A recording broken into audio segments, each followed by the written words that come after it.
buenos días a todos. En primer lugar, agradecerles su asistencia a la conferencia número 100 del Seminario Internacional de Sistemas Sociales, Redes y Complejidad, nuestra 100ª exposición. En segundo lugar, dar las gracias a todos los invitados al seminario durante estos 2 años por su confianza, por sus brillantes conferencias, lúcidos conversatorios y sus extraordinarias presentaciones de libros, asegurándoles a todos nuestros oyentes que este último trimestre del 2022 va a ser muy atractivo y va a merecer realmente la pena tener su sitio reservado para asistir a las conferencias y otras actividades que iremos adelantando. Quiero recalcar que nuestro seminario de sistemas sociales, redes y complejidad no le cuesta ningún recurso financiero o apoyo material a ninguna institución o universidad. Demostración inequívoca que con trabajos, redes, esfuerzo, colaboración y coordinación entre colegas académicos se pueden hacer cosas valiosas e importantes. Hoy, por cierto, tenemos el honor de contar con Gonzalo Correa Moreira, doctor en Psicología Social por la Universidad Autónoma de Barcelona y actualmente profesor agregado del Instituto de Psicología Social de la Universidad de la República en Uruguay. Su trabajo se inscribe en el marco de los estudios sociales de ciencia y tecnología. Hoy por hoy, tus principales intereses giran en torno a los debates contemporáneos en torno a la posmodernidad y las nuevas modalidades de acción colectiva. La exposición que nos presenta el doctor Gonzalo Correa tiene como tema ni humanos ni no humanos, de la agencia distribuida a la pluralidad multimodal de la acción. Nada más que decir, tan solo desearles que extraigan las mejores reflexiones de esta conferencia. Estimado Gonzalo, tienes la palabra. Muchas gracias. En primer lugar, quería agradecer a Carlos por la invitación. Para mí es un honor estar presente en el Seminario Internacional. En segundo lugar, agradecer también la propuesta del seminario, que se está convirtiendo en una caja de resonancia importante para los debates contemporáneos en el campo de los estudios sociales en Latinoamérica. Creo que este esfuerzo que realizan, como que no le cuesta ningún peso a ninguna institución, como decía Carlos, es de un valor importante precisamente para hacer circular y promover intercambios entre gente que venimos trabajando en temas similares y que quizá nos desconocemos. Creo que es una excelente oportunidad para darnos a conocer y para promover comunidad, que es algo sin duda sumamente importante y más en estos tiempos. En tercer lugar, quería comentar mi vínculo afectivo con México. En el año 1983, en plena dictadura en Uruguay, mi familia se exilió a México. Fuimos con mis padres, mi hermana y yo. Allá en México nació mi hermano, así que tengo un hermano mexicano.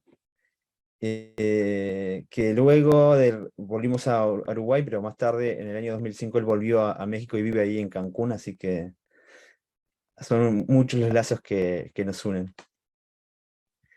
Para mí, por eso es un grato honor poder compartir con ustedes esta instancia y poder de alguna forma entablar diálogos con la comunidad académica mexicana, que paradójicamente, a pesar de estas relaciones, no lo he tenido, más allá de amigos que he conocido en el momento de estudiar en el doctorado. Como decía Carlos, esta conferencia, que tiene como nombre Ni humanos ni no humanos, de la agencia distribuida a la pluralidad de la agencia distribuida a la pluralidad multimodal de la acción, que es un poco la propuesta que quiero presentarles. Es parte de un capítulo que escribí en un libro que salió recién este año, editado por Leandro Rodríguez Medina, María de los Ángeles Posas y Lidia Girola, que tiene como título La teoría del lector red desde América Latina.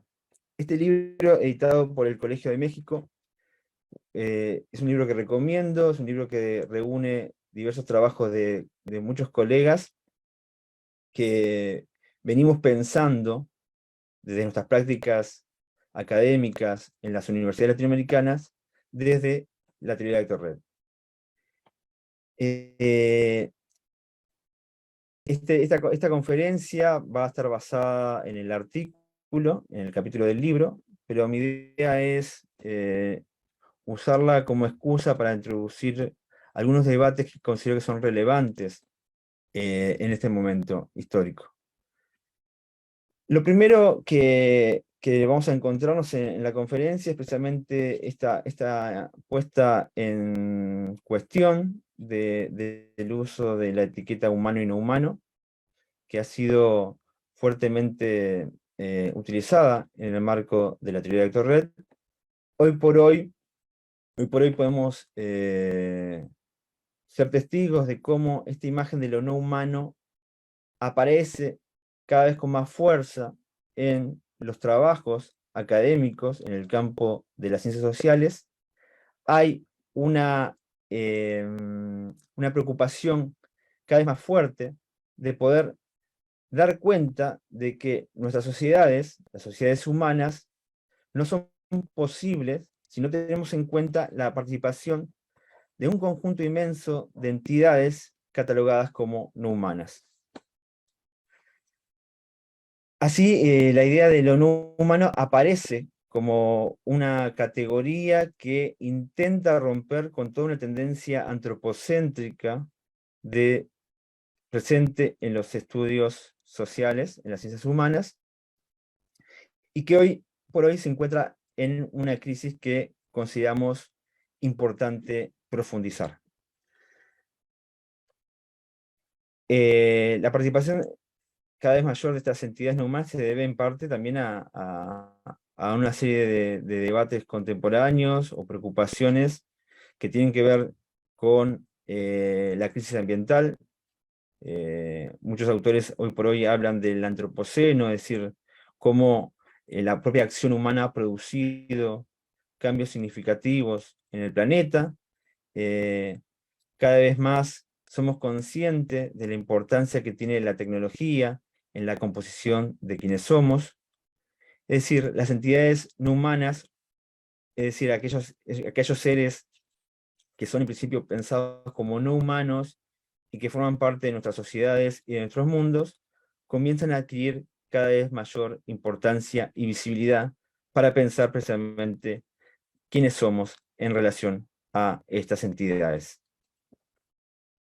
Si hacemos una breve genealogía del surgimiento de las humanidades y las ciencias sociales, nos encontramos con un proceso que comienza a darse en la Ilustración y que se profundiza sobre todo en el siglo XIX, cuando se consolidan las denominadas ciencias modernas, donde el énfasis está puesto por identificar, o al menos intentar responder la pregunta de ¿qué es lo humano?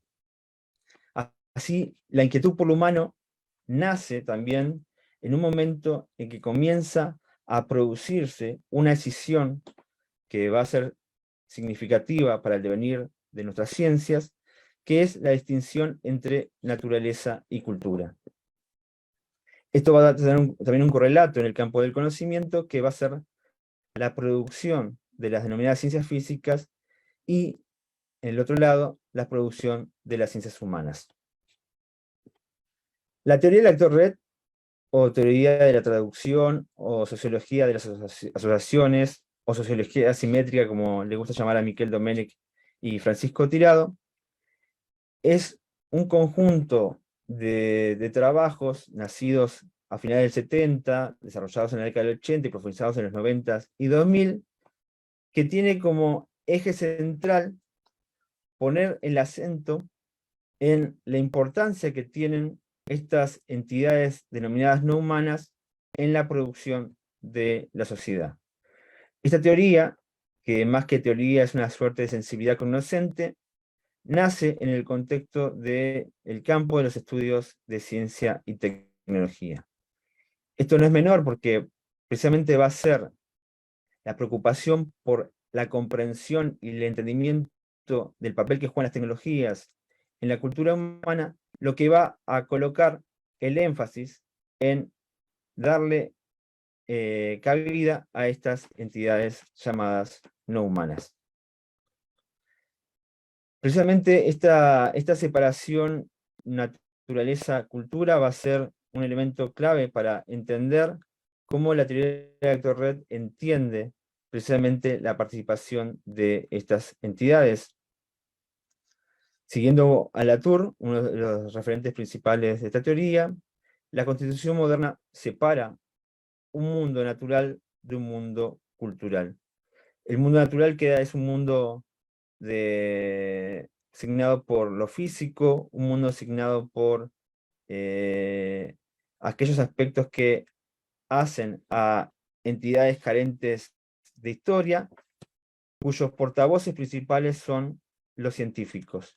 Y el mundo cultural, como contraparte, es el mundo de lo político, el mundo de lo humano, el mundo de lo subjetivo. Este proceso que Latour identifica, que tiene que ver con esta separación o esta escisión ontológica del mundo, es sostenido a través de un trabajo de purificación. Justamente la purificación va a ser esa operación que permite la separación conceptual de este mundo, que en su pragmática es un mundo mezclado, es un mundo entreverado, y que acaba teniendo como resultado precisamente la separación radical de estas posturas. La teoría del Héctor Red va a marcar un camino, un rumbo, que va a intentar de alguna forma resarcir esa separación producida en el origen de las ciencias. Tomando como propio el principio de simetría que Bloor había desarrollado como crítica en el campo de los estudios de sociología del conocimiento, recordamos que a principios del siglo XX, cuando la sociología comienza a estudiar el conocimiento científico, entiende que la buena ciencia, la ciencia que sigue el método, conduce al acierto, a la verdad, pero aquella ciencia que se deja llevar por cuestiones humanas, por ideologías, por intereses, puede caer en desvíos y por ende caer en errores. La sociología inicialmente es la que se encarga precisamente no de entender o comprender cómo se produce el conocimiento verdadero, porque eso sería cuestión de seguir el método nada más, sino sobre todo de entender cómo se produce el error.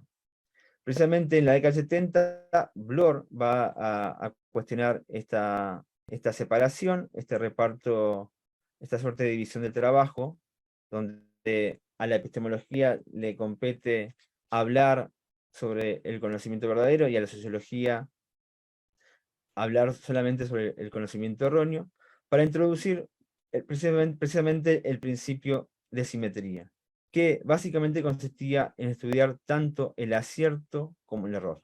Es decir, la sociología tenía mucho para decir, no solamente sobre el error humano en la producción de conocimiento, sino también sobre las maneras en que la ciencia produce el conocimiento verdadero. La teoría de la Red va precisamente a tomar este principio de simetría y lo va a radicalizar planteando el principio de simetría generalizada. Es decir, romper con la distinción entre naturaleza y cultura. Entender que aquellos elementos que fueron separados son parte de una misma trama, una trama sociotécnica. Del principio de simetría generalizada, la teoría de Héctor Red va a extraer dos postulados que son de suma importancia. En primer lugar, el postulado de la indeterminación radical, y en segundo, el postulado de la heterogeneidad. Estos postulados van a suponer entender que una entidad no está determinada, su existencia no está dada de antemano, no se puede definir en sí misma, sino que su estabilidad, su formalización, es posible siempre y cuando se logren mantener constantes una serie de relaciones que son siempre cambiantes. Precisamente lo que nos está diciendo la teoría con el principio de indeterminación radical es que las entidades no son siempre lo mismo, están siempre sujetas al cambio. Para que sean reconocidas como individuos, para que sean reconocidas como entidades, deben ser sostenidas y estabilizadas. Y por su parte, el postulado de la heterogeneidad lo que nos va a plantear es que esas relaciones o esas entidades que parecen como unidades no lo son. Por el contrario, son siempre multiplicidad, son pluralidad.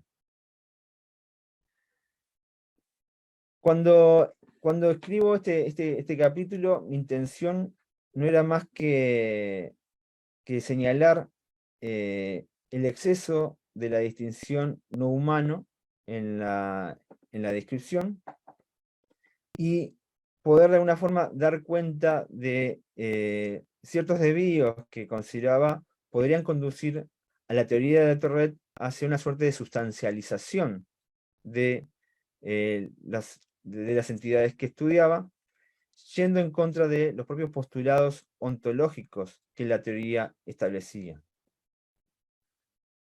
Lo no humano surge como un problema cuando se plantea acerca de su ser. ¿Cuál es el ser de lo no humano? Si nosotros nos podemos a pensar qué es no humano, nos vamos a encontrar con un inmenso conjunto indeterminado de entidades cambiantes, entidades que emergen constantemente, que pueden ser consideradas de esa forma. La etiqueta no humano así abarcaría casi la totalidad del universo menos lo humano, lo cual resulta un problema en tanto amplía los límites de esta definición. Que lo no humano también nos lleva, nos conduce a pensar también la propia indeterminación de lo humano.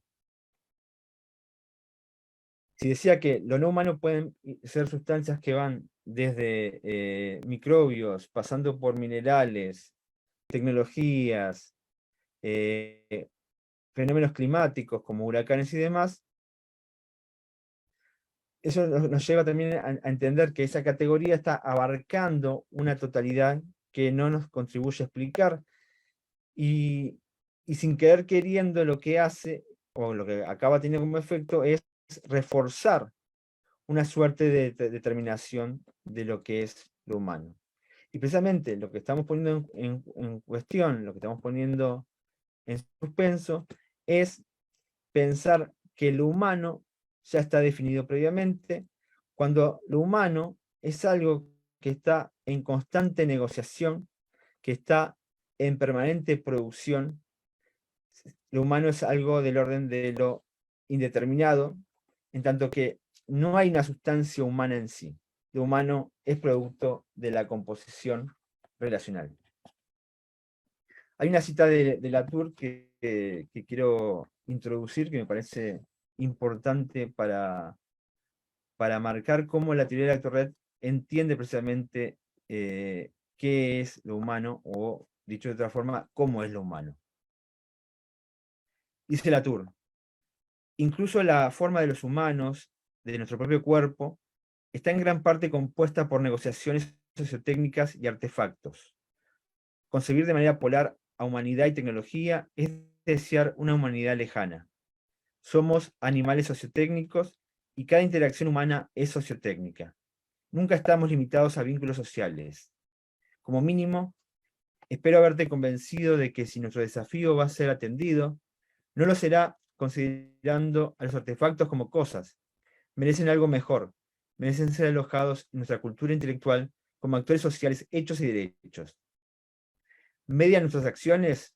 No. Ellos son nosotros.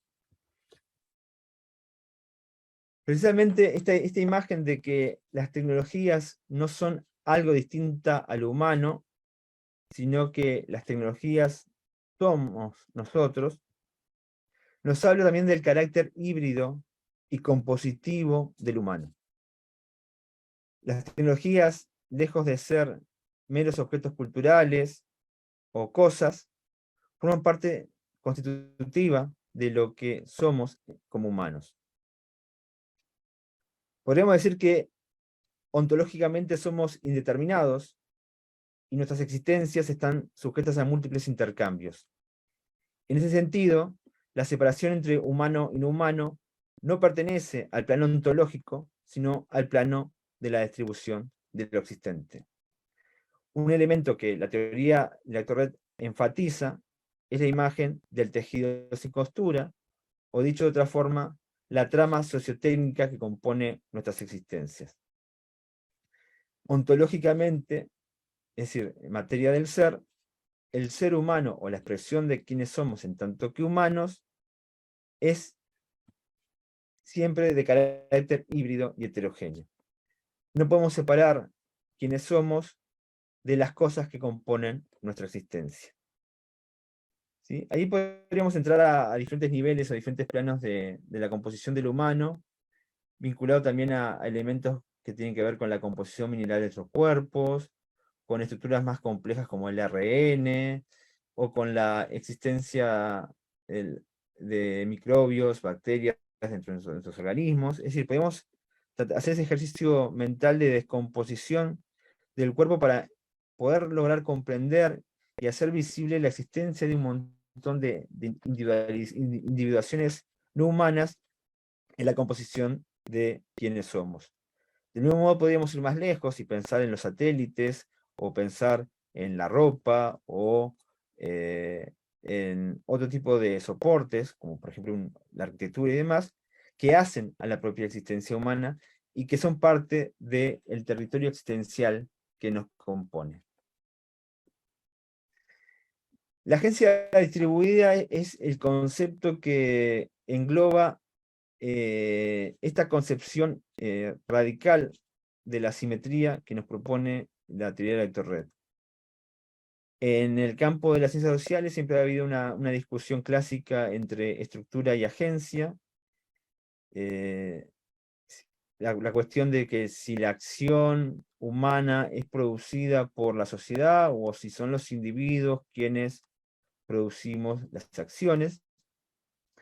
Esta perspectiva, junto con otras perspectivas que obviamente nutren y alimentan esta visión que la teoría de la vector-red propone, en vez de colocarse en un polo u otro de la atención, lo que hace es situarse en el medio. Precisamente rompiendo la imagen el esquema de la agencia más clásica, que está sostenida sobre la base de un sujeto que actúa sobre el mundo, un sujeto que tiene voluntad, que tiene deseo y que proyecta su voracidad hacia el mundo, hacia los objetos, que son, por el contrario, pasivos, inertes, manipulables. Lo que hace la teoría es precisamente romper ese modelo o ese esquema unidireccional que sale del sujeto activo al objeto pasivo, para colocarse en el medio de la relación y entender que la acción no es producto ni del sujeto ni del objeto, sino de la relación constituyente que los produce a la vez, en simultáneo. La agencia distribuida viene a plantear precisamente que la acción no está colocada solamente en el sujeto que actúa, sino en el encuentro de esas relaciones. Y lo más importante, y acá viene el principio de indeterminación, es que es la acción la que va a producir al sujeto y al objeto. ¿Sí? Esto creo que es de suma importancia porque se coloca dentro del campo unas perspectivas fuertemente inspiradas, podríamos decir, en la filosofía deleuziana o en las perspectivas Foucaultianas, donde es la acción o la práctica lo que está en el centro. Como decía en el libro, si el actor, si bien es compuesto por relaciones, acaba siendo sustancializado en la explicación. Esto quiero decir que quiero comentar este aspecto que me parece que es sumamente importante, con respecto a la agencia, la idea de agencia distribuida, es que si bien intenta romper este esquema actoral basado en el sujeto y el objeto, por momentos la teoría del actor red acaba usando un lenguaje que sustancializa lo que supuestamente intenta desustancializar. La teoría va a hablar por momentos de humanos y no humanos, va a hablar de actores, actantes, va a hablar de seguir a los actores, etcétera, etcétera. Un montón de elementos, digamos, de terminología que quizá por didáctica acaba de una forma reforzando aquello de lo que quiere o pretende escapar. Por momentos pareciera que la didáctica va a renegar del postulado ontológico que la propia teoría nos propone. Algo potente de la teoría de actor red fue precisamente lograr romper esta imagen de que la acción está concentrada en el sujeto, sino esta idea de que la acción se produce en el medio de las relaciones, que son sumamente heterogéneas. De ahí que la teoría va a hacerse todo un repertorio enorme de nociones, de conceptos que permitan simetrizar esta visión, esta mirada. Va a usar conceptos como de traducción, conceptos como de delegación, como composición, enactment y ensamblaje. Precisamente este tipo de lenguaje lo que intenta es no situarse ni en el lado del sujeto, ni tampoco del lado del objeto, sino, por el contrario, atender la manera en que la acción se produce en medio de esa trama, de ese colectivo. Latour, en un momento de su obra, va a plantear que la palabra actor red fue una mala palabra, no era acertada del todo, que en todo caso hubiese preferido usar la palabra actante rizoma, para dar cuenta precisamente de este carácter heterogéneo de trama, y evitar así esta imagen sustancialista que incorpora la idea de actor, o esta visión sistémica que introduce la imagen de la red. Precisamente el empleo de nociones como traducción o agenciamiento o ensamblaje, que es la traducción que se hace precisamente del concepto de agenciamiento de Deleuze y Guattari, y que la teoría del actor red se va a apropiar bastante bien, va a intentar precisamente romper con esa idea.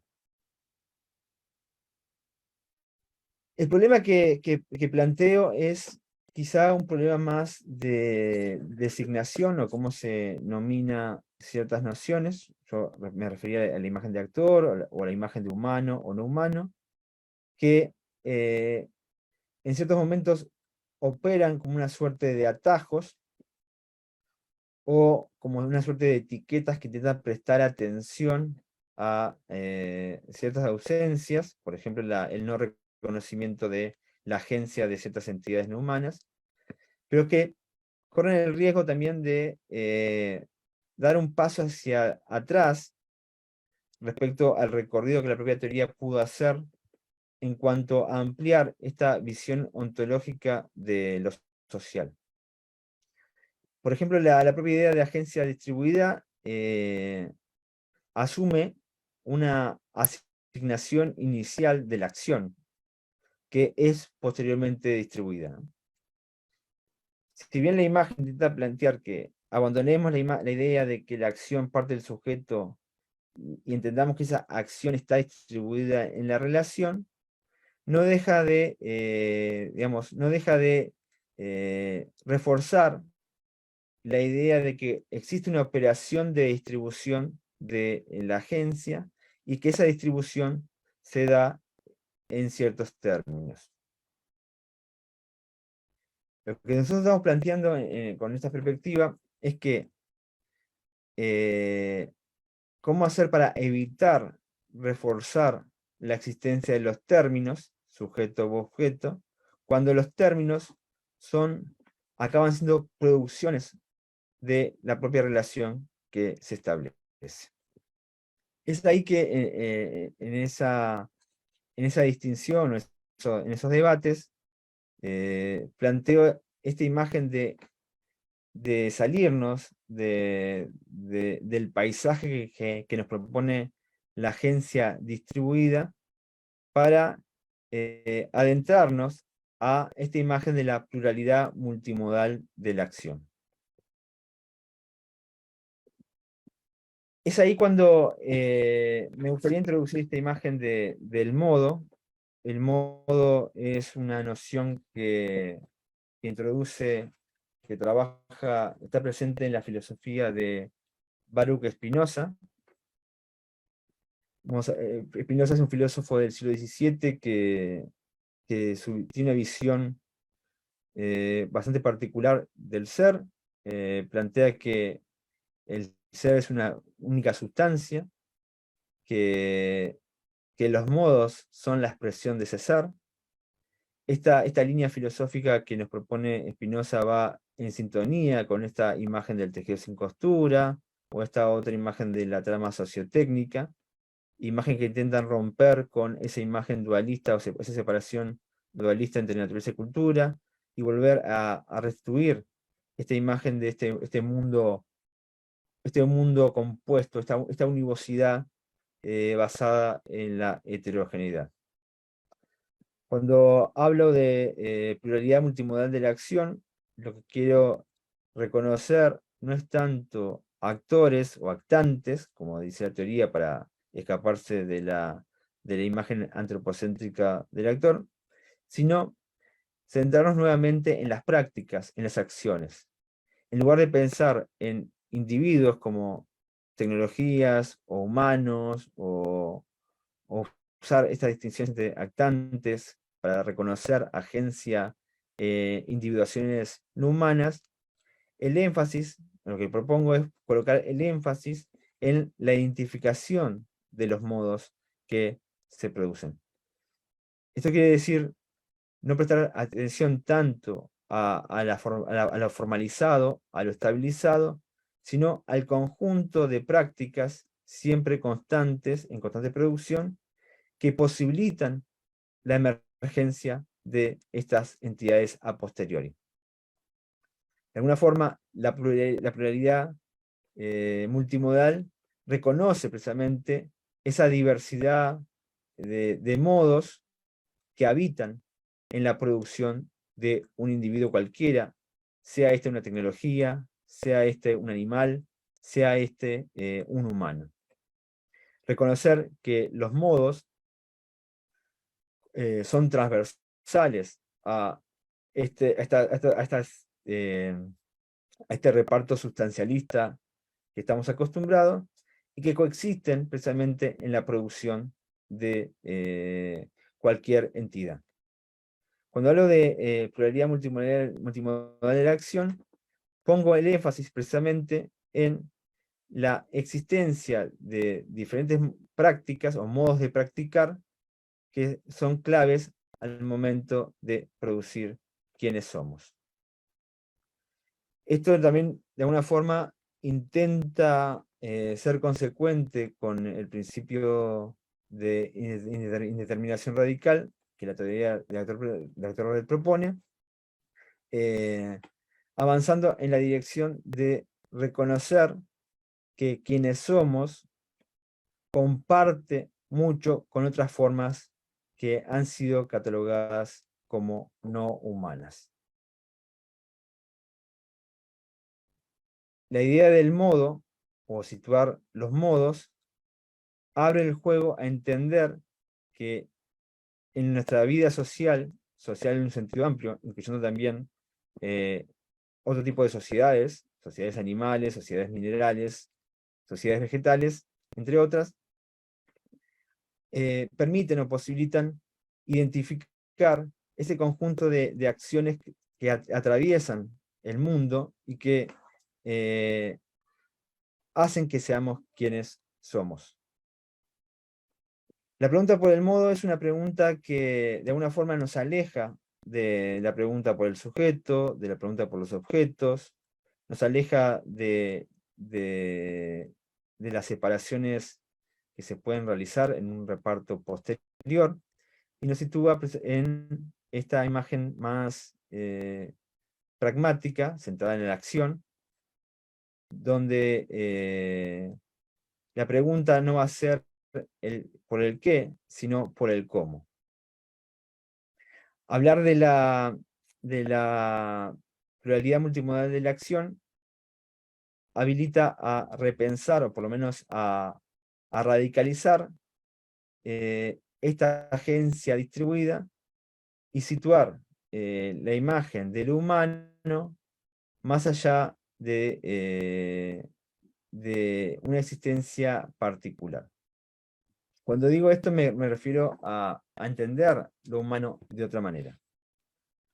Yo decía que la clave de todo esto se sitúa en repensar la inquietud por lo humano de otra manera diferente y poder identificar que existe un modo humano particular que no tiene una correlación directa con una sustancia llamada sapiens, que no tiene una correlación directa con un cuerpo esencialmente humano, que es un modo que le pertenece al mundo, un modo particular que compromete no solamente a estos cuerpos humanos, sino que compromete a todo un conjunto mucho más amplio de relaciones, entre las que también encontramos otros animales.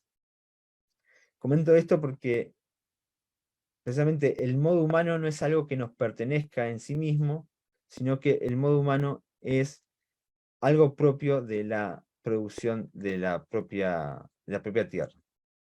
Cuando digo esto también estoy pensando en estos debates contemporáneos en torno al antropoceno, estoy pensando acerca de la producción de otro tipo de vidas que no son estrictamente humanas, estoy pensando en el conjunto de las mutuas afecciones que nos han ido produciendo.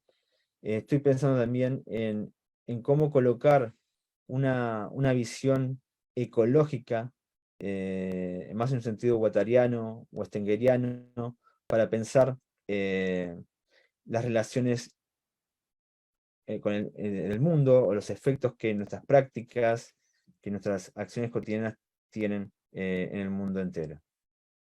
Digo esto también para situar, o para intentar quitar cualquier vestigio antropocéntrico en esta crisis planetaria contemporánea, por ejemplo. Entender eh, que una imagen como el antropoceno, que vuelve a situar la responsabilidad de la crisis ambiental en lo humano, en la acción humana, no es más que un reforzamiento de este punto de vista antropocéntrico del cual queremos salir. En todo caso, habría que pensar, o por lo menos atender, cómo la confluencia de una multiplicidad de modos son los que provocan el estado actual de nuestras existencias. Y que en todo caso, cualquier operación no va a estar ligada a atender a un agrupamiento particular como lo humano, sino dirigirnos, o por lo menos focalizarnos en cómo se están produciendo esas modalidades de acción que en su confluencia, en su mutua afección, van a producir los efectos y van a producir las relaciones que van a soportar o no la vida en la Tierra.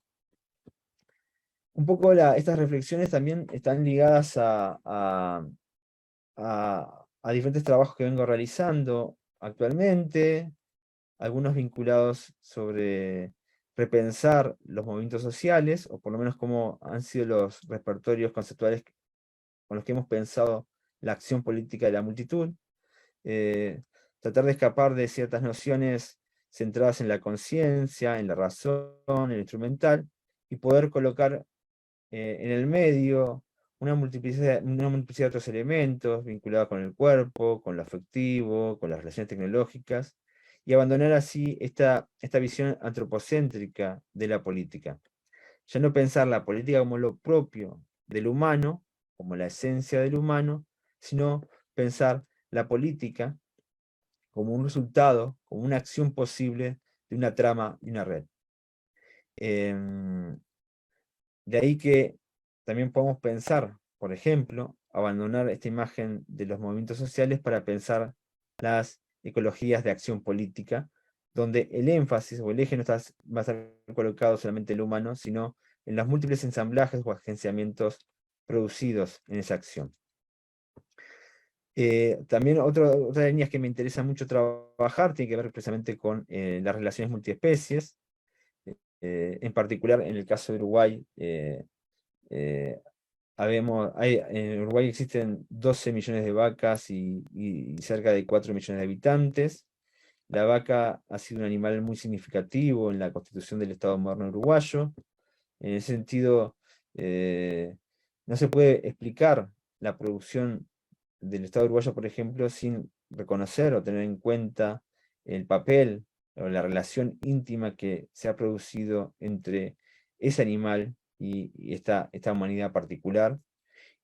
No se puede pensar la vaca, por ejemplo, como un animal en sí mismo. Es un animal profundamente ligado al modo humano. Recordemos que estos animales son producidos bajo ciertas condiciones, donde hubo intervenciones ecológicas en los paisajes, en los campos, donde hubo toda una producción sociotécnica de esas relaciones particulares, donde se instaura toda una serie de modificaciones ecológicas, de donde modificándose no solamente los modos de existencia de estos animales, sino también los modos de existencia humanos y de otras especies, lo cual da como resultado precisamente que podemos decir perfectamente que una vaca, un animal que entendemos pertenece a una entidad no humana, puede ser también pensada o concebida como parte del humano, en tanto que su modo de existencia es producido también por un modo humano. Esto que comento es más como un ejemplo para entender cómo la pluralidad multimodal de la acción nos puede abrir horizontes para repensar las maneras en que estamos concibiendo los trabajos en torno a la propia producción de la sociedad humana.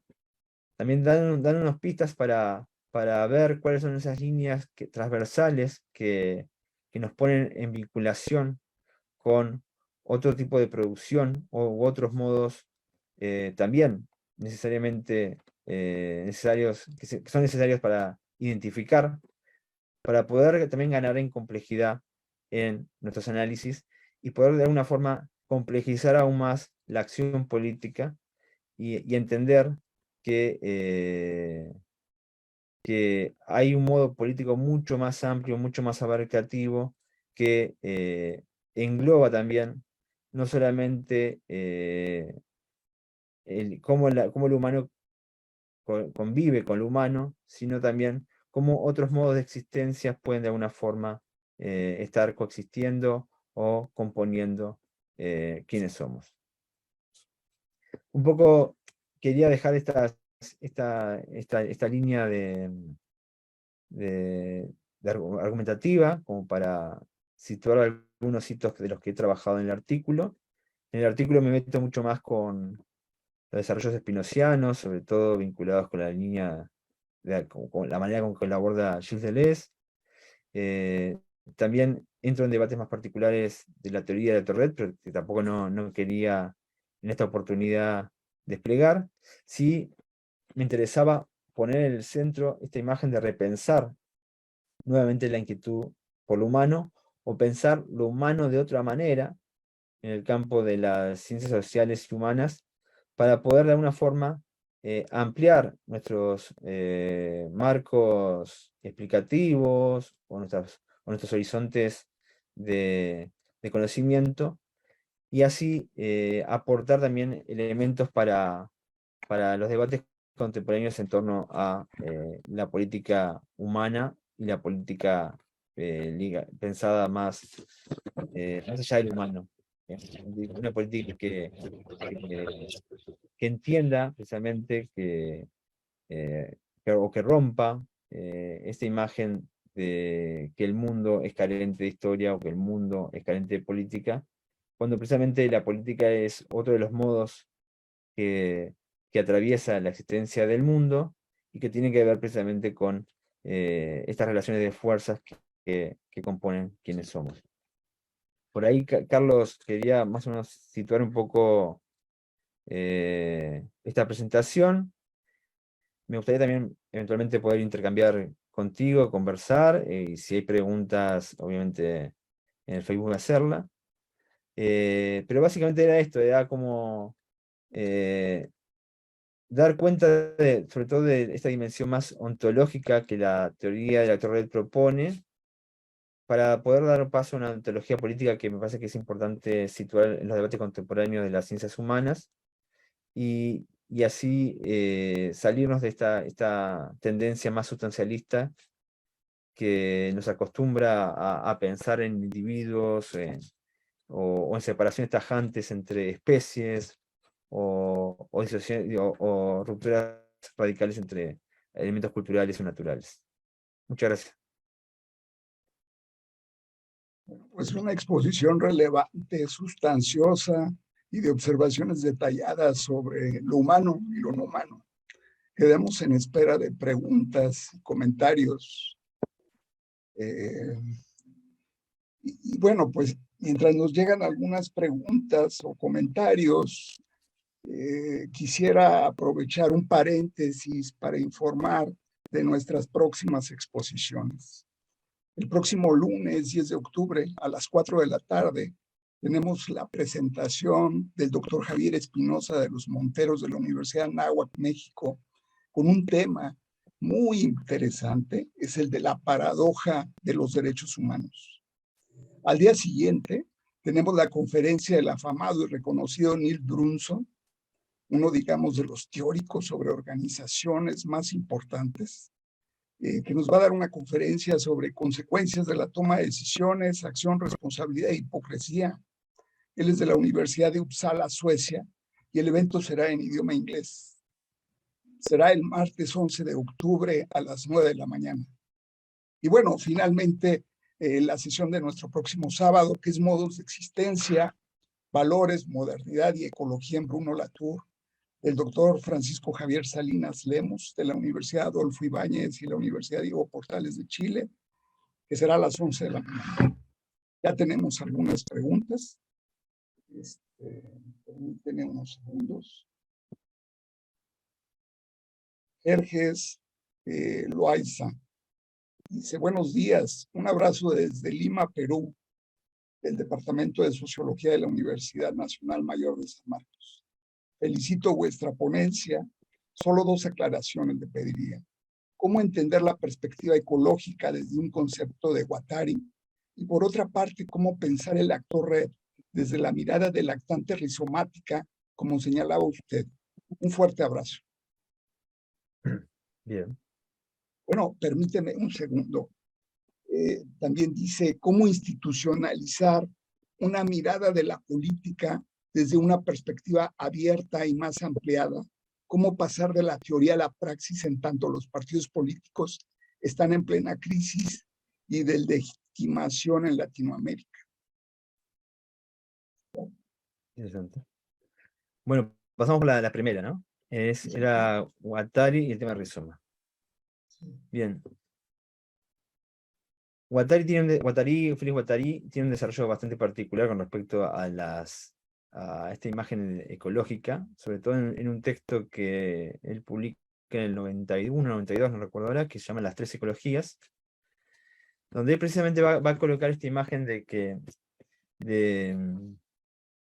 que aprovechando también el movimiento ecologista, donde en la década del 70, 80, colocan en la agenda la cuestión ambiental, ¿no? Y sitúan un problema político en algo que era concebido como natural, no era tenido en cuenta.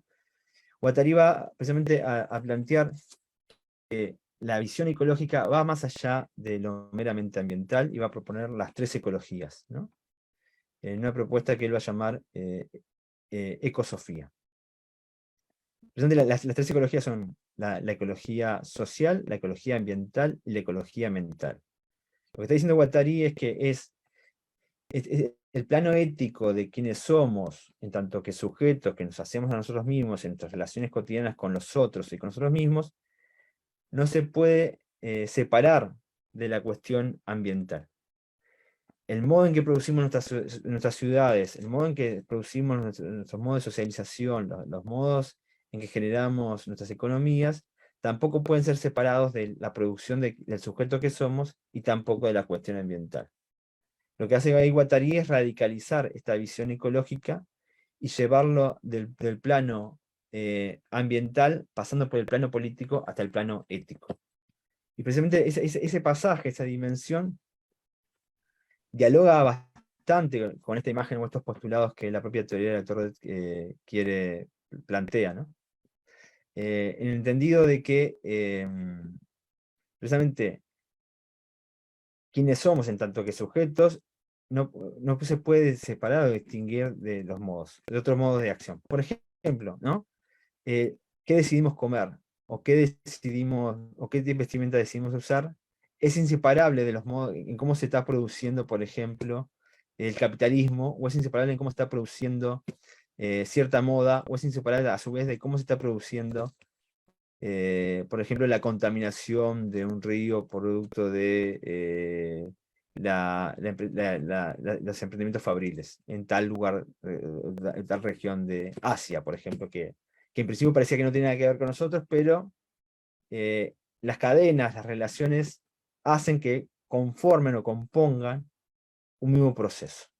Y creo que ahí Guattari está llamando la atención en esa imagen de la continuidad procesual, ¿no? o la continuidad de esas relaciones que nos constituyen. Entonces las tres ecologías es un llamado a entender que quienes somos o cómo nos estamos produciendo no es separable de los modos políticos en que producimos nuestra vida social, y no es inseparable de los modos en cómo nos vinculamos con el medio ambiente. Y precisamente es un intento también de romper esa distinción entre lo ambiental, lo político y lo ético.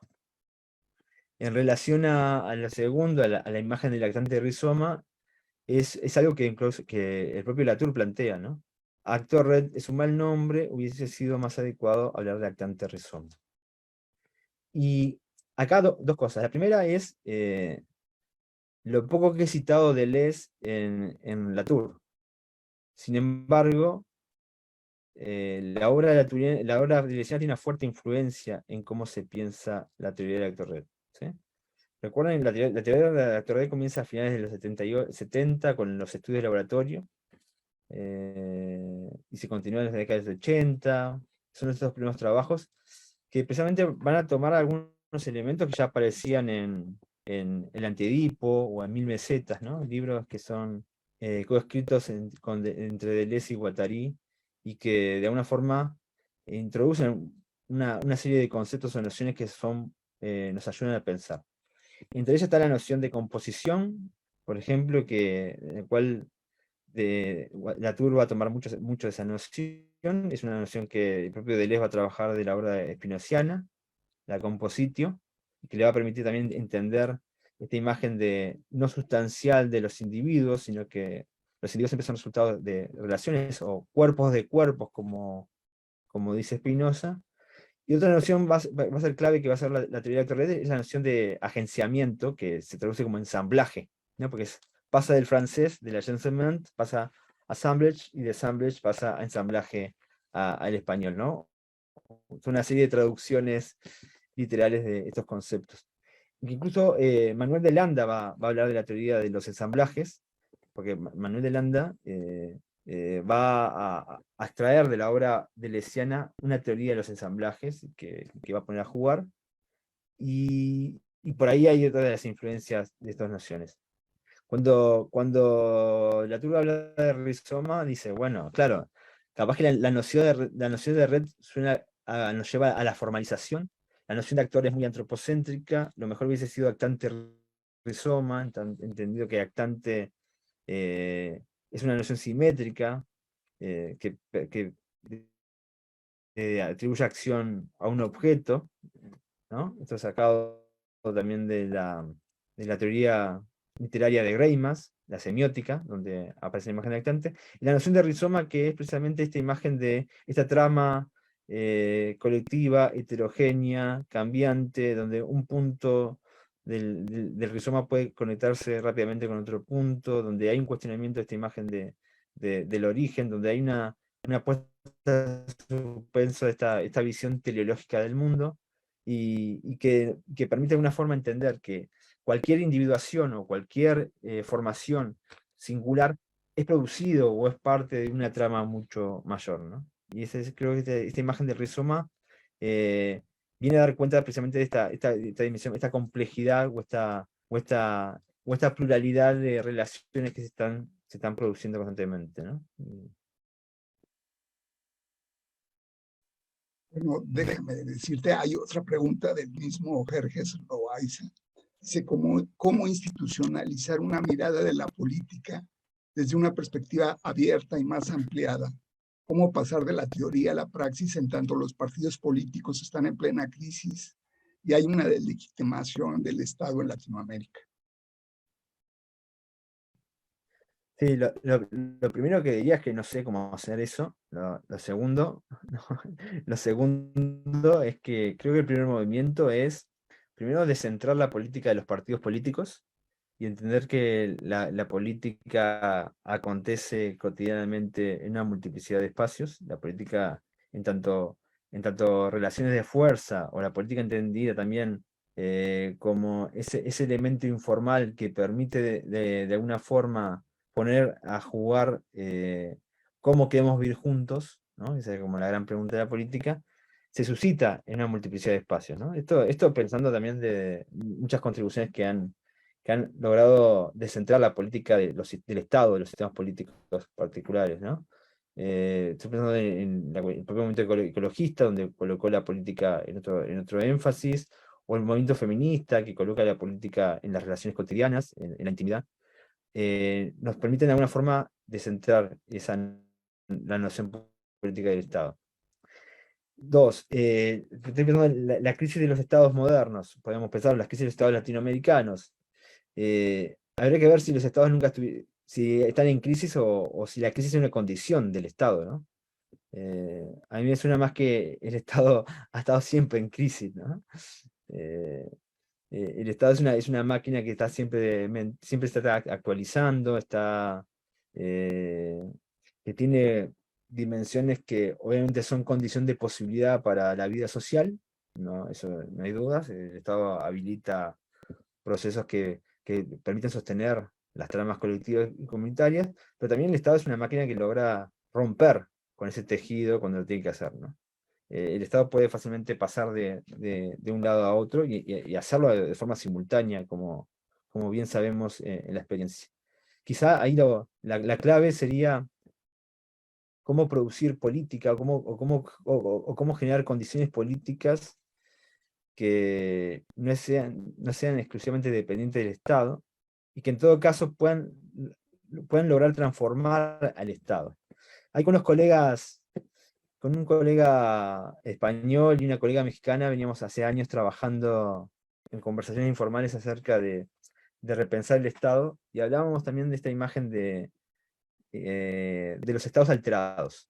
En vez de hablar de Estado como una maquinaria rígida, dura, sino pensar los estados alterados, precisamente pensar este carácter relacional del Estado, ¿no? Porque el Estado no deja de ser relaciones estatales.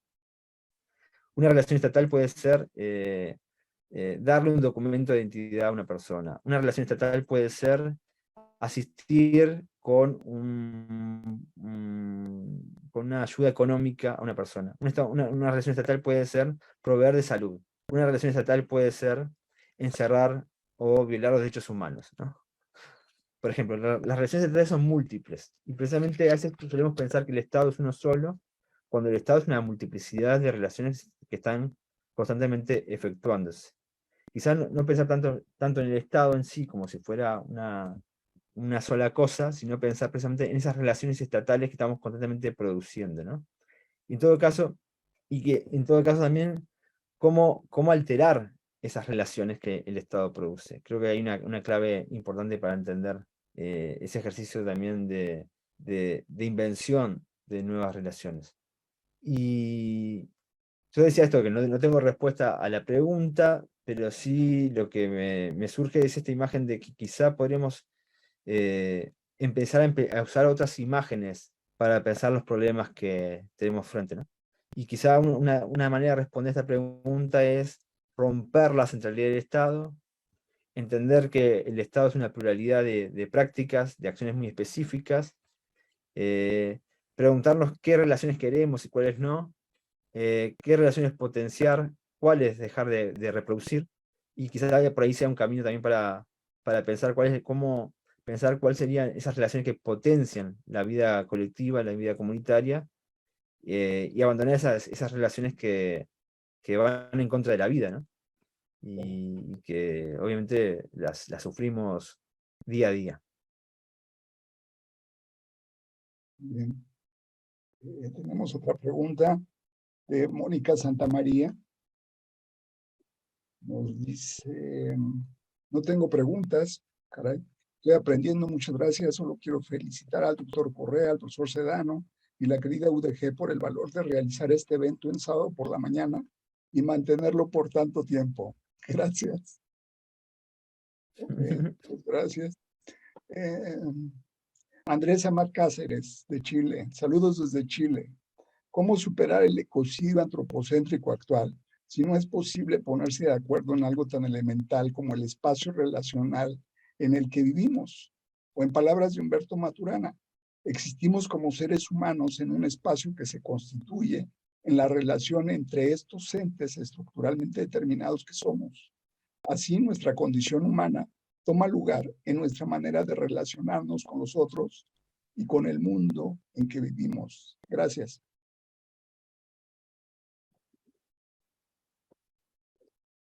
No, es una pregunta bastante parecida a la anterior, en el sentido de que no hay una respuesta específica. Sí, lo que está claro es que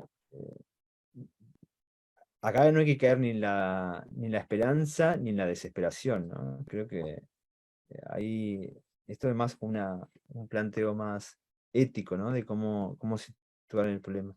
Yo decía en la presentación como esta imagen del antropoceno, casi como una especie de grito desesperado del antropocentrismo, ¿no? Esta imagen de que la culpa fue nuestra, la responsabilidad es nuestra. Y si nosotros reconocemos que lo humano no es algo diferente a la naturaleza, sino que lo humano es una expresión de la naturaleza, tenemos que romper con esa imagen de que es el humano que está destruyendo la naturaleza, ¿no? Porque caer en esa visión sería nuevamente volver a restituir la separación entre humano y mundo. Y acá lo que estamos haciendo el esfuerzo es de entender que el mundo es uno solo y que precisamente y esa univocidad es heterogénea, es plural. Y que la vida humana o el modo de vida humana es un modo más entre otros modos. El problema, por eso, las consecuencias ecológicas o la ecocidio, como decía el colega, en tanto la muerte de ciertos ambientes, la destrucción de bosques, la alteración radical de los niveles de sal del mar, etcétera, etcétera, obviamente son producciones que acaban siendo resultado de una multiplicidad de acciones. Y creo que en un punto estas acciones que producen esos efectos están siendo cuestionadas, están siendo repensadas, se están replanteando otros modos, otras modalidades.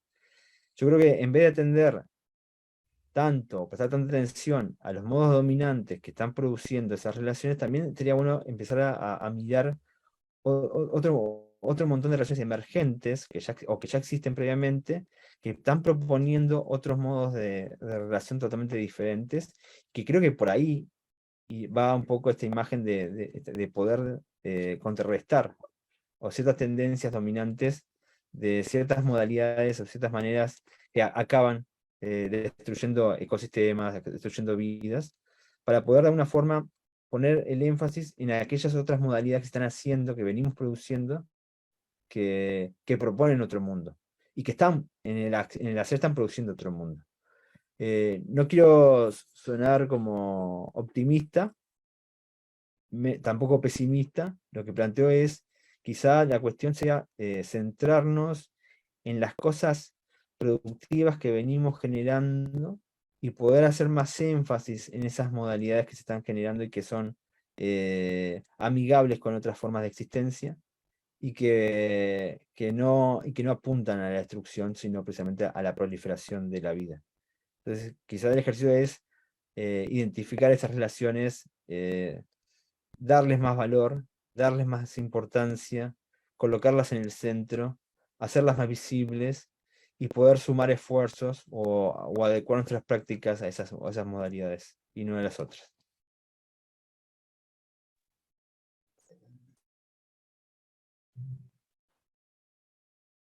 Gonzalo, pues yo, lo personal, le hago un comentario que hacerte, que es la presencia constante en las ciencias sociales, en la sociología, del humano. Es decir, a pesar de que desde los clásicos hay esta discusión sobre su papel, ¿no? Por ejemplo, Marx, cuando habla él sobre esto de que la esencia humana no es una abstracción que reside en el individuo considerado aisladamente. En su realidad es el conjunto de las relaciones sociales. Es muy claro. Es decir, aunque habla de relaciones específicamente económicas, por supuesto, con el capital, es muy obvio ese papel que juegan las relaciones sociales. O, bueno, Durkheim tiene muchísimas críticas hoy en día, pero a pesar de eso, en las reglas del método, cuando habla de los hechos sociales, plantea que los hechos sociales, en principio, pues, ¿qué características tienen? Plantea tres: que sean exteriores, es decir, no internas; que sean generales, es decir, no particulares; y que sean coactivas, que no estén determinadas por la libre voluntad. Ahí también está planteando un efecto social. Weber mismo, cuando plantea la interacción social, tres requisitos requieren: que al menos haya dos actores, ¿verdad? Que al menos haya dos, que haya reciprocidad de perspectivas, intercambiabilidad de los puntos de vista, y por supuesto, esta tercera, que tiene que ver con que haya sentido subjetivo o significativo de la acción, que tiene que ver con el reconocimiento de medios, fines, valores, consecuencias, acciones racionales, etcétera. Es decir, también plantea lo no humano de alguna forma y la existencia de actores. Pero sin embargo hay una insistencia constante, insistiría en esto, en las ciencias sociales y en la sociología, a traer al ser humano dentro de la disciplina. Me parece que el ser humano cae perfectamente en la psicología, es decir, es un principio básico. También cabe en la sociología, pero en la conexión y en la relación, por supuesto, ¿verdad? Es decir, Luhmann, que habla que un obstáculo epistemológico para comprender los sistemas son los seres humanos, es decir, comprender la sociedad como compuesta por seres humanos, también lo está planteando. Es decir, muchísimos autores ya nos dicen esto de lo no humano y su conexión en otras formas.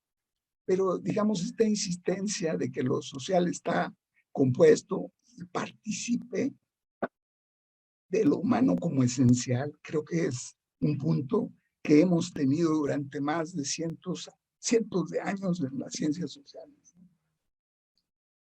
¿Cómo ves esto? Yo creo que la pregunta es de qué manera ha estado presente lo no humano en las ciencias sociales con estas diferentes perspectivas y teorías, ¿no?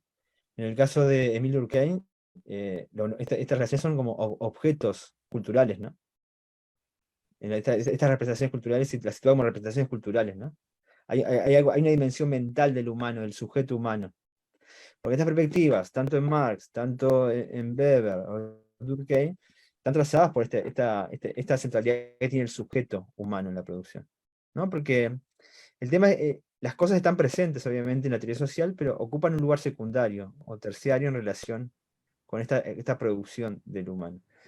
Y creo que tiene que ver más con esta imagen que hoy traía del reparto disciplinar. Porque el nacimiento de la física o las ciencias físicas nace a la vez que el nacimiento de las ciencias humanas. Entonces, son consustanciales. Entonces, y a su vez, no podemos pensar el nacimiento de las ciencias sin el nacimiento del capitalismo. Porque de alguna forma, Decir que la naturaleza, que hay una naturaleza que no es humana, que es ahistórica, que es pasiva, que es inerte, que responde a leyes que está determinada, habilita, esto va a habilitar la explotación sobre esas tierras, sobre esas relaciones. Va a habilitar procesos de extracción. Claro, si vos decís, esto en realidad, esto es un bosque, entonces no es... Esta imagen de esta pasividad y esta dependencia exclusiva en la voluntad humana, lo convierte en un objeto pasivo inerte que puede ser fácilmente explotable, ¿no? Entonces yo creo que hay una funcionalidad de ese reparto que tiene como consecuencia precisamente, o que tiene como meta, convertir al mundo en objeto, convertir al mundo en algo que puede ser explotado, convertir al mundo en algo que puede ser manipulado. Y por otro lado está la producción del humano. La pregunta, la inquietud por lo humano, ¿qué es lo humano? Es una pregunta constante que ha sido atravesada por una múltiple procesos sociales trágicos, como el racismo, por ejemplo, en los siglos XIX, en la época de la colonia, el colonialismo, o el siglo XIX, con sus múltiples expresiones racistas, que esto lo trabaja muy bien Foucault en defender la sociedad, ¿no? Cuando eh, hay ahí una producción, una pregunta acerca de lo humano en el desarrollo del racismo de Estado, ¿no? La pregunta, el racismo de Estado es precisamente esa intervención biológica sobre el continuum, esa intervención política sobre el continuum biológico, dice Foucault, donde la pregunta es qué es humano y qué no es humano. Esto lleva a pensar o a situar que hay vidas que son humanas y hay vidas que no son humanas. Hay vidas que merecen ser vividas y hay vidas que no merecen ser vividas. Esta imagen de que el mundo natural puede ser pasivo, puede ser explotado, se pueden matar animales, se pueden matar paisajes, se pueden destruir ecosistemas, se puede secar un lago o río y no pasa nada. Va ligado a esta otra imagen, que es la idea de que hay humanos menos humanos y hay humanos más humanos. Hay humanos que pueden ser esclavos, y hay humanos que pueden trabajar en condiciones pésimas, etcétera, etcétera, ¿no? Porque, entonces, yo creo que estas dos relaciones no son cosas separadas en sí, sino que están operando a la vez en un proyecto que tiene como égida esta imagen del sujeto racional moderno, que, como dicen muchas autoras y autores, es un sujeto abstracto, pero es un sujeto blanco, es un sujeto europeo, es un sujeto burgués, es un sujeto... Yo creo que hemos construido nuestras ciencias sociales también sobre la imagen de ese sujeto. Y creo que el ejercicio está constantemente en poder descomponer esa imagen de sujeto y en todo caso poder producir otras formas de subjetivación distintas a la que nos propone esa cuestión. Y yo creo que esta idea de darle más énfasis o más protagonismo a estas otras relaciones que no son estrictamente humanas, pero que no dejan de ser parte de nosotros, ¿no? Yo cuando leía la cita de Latour me parece que es una cita que es importante, en el sentido de que no es que esas cosas humanas sean algo distinto, es que somos nosotros, ¿no? Porque somos partícipes de estas relaciones compositivas. El humano sin oxígeno, sin agua, sin otros seres, no existiría, ¿no? Es una entelequia, eh, es un ejercicio idealista que no tiene consonancia en las relaciones que componen la realidad, ¿no? Eh, Somos seres ecológicos, somos seres relacionales, somos seres interdependientes. No somos sin esas otras relaciones. Pero esto que traes, Carlos, me parece muy interesante y yo vengo trabajando precisamente en esta revisión de autores como Durkheim, por ejemplo, o Gabriel Tarde, también para repensar estos debates en torno al siglo XIX-XX, esa bisagra, cómo fue pensada la imagen de sociedad, ¿no? Y qué lugar ha tenido este conjunto de relaciones. Y lo ligo precisamente también a esta imagen, a este reparto disciplinar que tuvo consecuencias no solamente epistemológicas, sino sobre todo consecuencias políticas, ¿no? Fíjate que a mí me pareció muy interesante la última pregunta de Jerjes Loaiza sobre lo relacionado con el Estado y la política. Me pareció particularmente que ahí podría haber una cabida muy interesante a esto de la cartografía de las controversias que está presente en la TUR, como asociaciones que serían las agencias encargadas, digamos, de participar y facilitar procesos controvertidos en donde hay conflictos en la sociedad, por supuesto, y ver esas agencias, las asociaciones mismas, como una modalidad política interesante. Por supuesto, conectado con todos estos modos de existencia que tú has señalado muy bien. Sí, ahí tenemos camino, ¿no? Por recorrer, me parece que es importante eso esto de tomarnos muy en serio, no tomar atajos. Yo creo un poco el planteo del capítulo es esto de evitar atajos, ¿no? No llamar rápidamente no humanos a algo y humanos a otra cosa, y no llamar rápidamente Estado a algo y no poner rápidamente etiquetas, porque a veces las etiquetas